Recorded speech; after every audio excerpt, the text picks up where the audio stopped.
Revisi Undang-Undang TNI yang baru saja disahkan telah membuka ruang bagi anggota aktif TNI untuk menduduki jabatan sipil tanpa perlu mengakhiri dinas militernya. Langkah ini tentu menjadi kemenangan bagi kelompok yang menginginkan keterlibatan lebih besar militer dalam ranah sipil. Namun, di sisi lain, kekhawatiran publik pun meningkat, mengingat sejarah panjang dominasi militer dalam pemerintahan.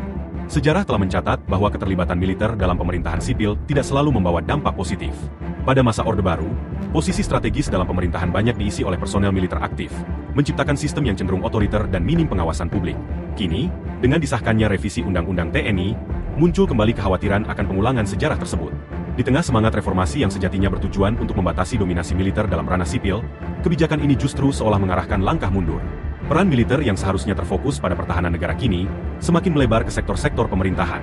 Hal ini berpotensi menggeser keseimbangan kekuasaan dan mengurangi ruang partisipasi bagi warga sipil dalam jabatan strategis. Sementara bagi pemerintahan saat ini, langkah ini bisa saja dilihat sebagai strategi untuk memperkuat loyalitas di dalam struktur kekuasaan. Distribusi jabatan bagi anggota aktif TNI mungkin dipandang sebagai bentuk stabilisasi politik dan kontrol yang lebih ketat terhadap birokrasi. Namun, dalam jangka panjang, implikasi dari kebijakan ini bisa membawa konsekuensi yang lebih luas, termasuk melemahnya prinsip demokrasi dan supremasi sipil dalam tata kelola negara. Pada akhirnya, revisi Undang-Undang TNI bukan sekadar kebijakan administratif, melainkan keputusan politik yang berpotensi membentuk ulang wajah pemerintahan.